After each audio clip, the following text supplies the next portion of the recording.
динамика положительная. Скоро планируется выписка здесь. Вот. Может, вы отмерять, как себя чувствуете? Чувствую себя хорошо. Низкая сатурация, одышка – это не весь перечень симптомов, с которыми пришлось бороться врачам Назрановской районной больницы, спасая жизнь Лилии Харсиевой. В инфекционное отделение она поступила неделю назад. Первые дни занималась дома самолечением. Но народная медицина не принесла ожидаемых результатов. Состояние Лилии ухудшилось, и ее срочно госпитализировали.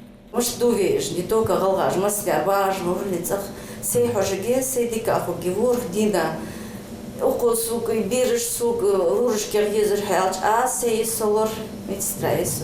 Сей ходы суняхр, сей мяхидятр, сей добитячил. Да хавада, да спасите, помогите, анхаирц. С аналогичными симптомами в инфекционное отделение доставили супруга Лилии, Тамерлана. Правда, чуть позже. Мужчина решил обратиться к врачам после долгой и тянущей боли в грудной клетке и пояснице. Я особо не придавал значения.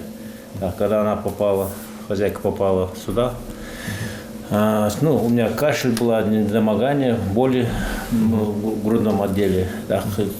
Как раз ербисел, это егзялыр. Вдруг хацум говорит, ты же можешь заразить в снимоках раз. Я вам показал зараженность. Так, скоро их очерсус. Думаю, не буду тянуть. А вот. Сейчас как вы себя чувствуете?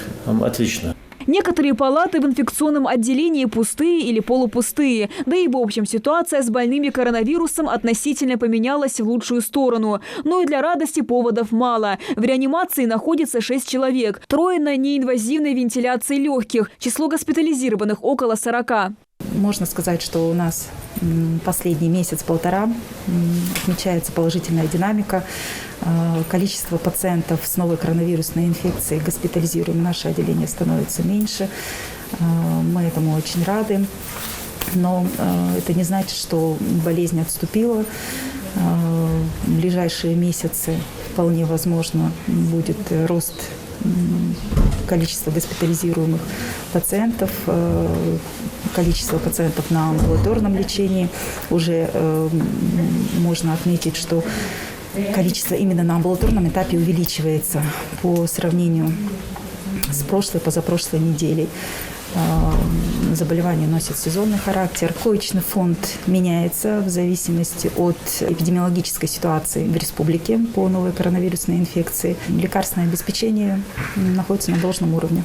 Количество выявляемых суточных случаев заражения тоже значительно сократилось. Вместе с этим меньше стало и стационарных больных в красной зоне. Однако расслабляться рано, предостерегает Роспотребнадзор. Не время еще снимать ограничительные меры. Такое решение принято на последнем заседании оперативного штаба России по противодействию коронавирусной инфекции. В соответствии с протоколом заседания оперативного штаба Российской Федерации указом главы продлены ограничительные мероприятия до 15 апреля. В связи с активными действиями населения в периоды праздничных дней и в связи с тем, что мы уже знаем, что коронавирусная инфекция, те, кто переболели, у них иммунитет сохраняется около года.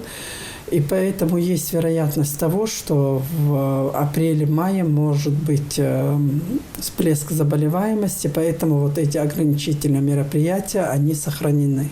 Выработать коллективный иммунитет, и тогда можно будет с уверенностью сказать, что болезнь отступила. Это 60% взрослого населения. Самым эффективным способом для этого на сегодня является вакцинация, рассказывают сотрудники Роспотребнадзора. Актуально это и для тех, кто собирается в хадж на паломничество. У нас идет стабилизация заболеваемости. На сегодняшний день у нас выявлено положительных 9 человек.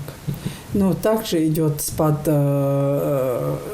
госпитализированных, число госпитализированных, снижается число находящихся в отделениях реанимации, снижается.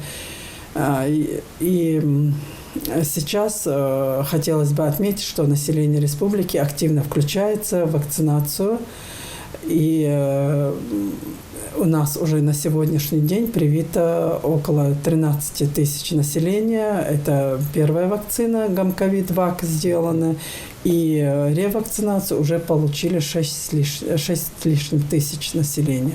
В управлении Роспотребнадзора Ингушетии призывают соблюдать ограничительные меры, пользоваться средствами личной гигиены и по возможности не находиться в местах большого скопления людей, в том числе свадебные торжества и похоронные процессии.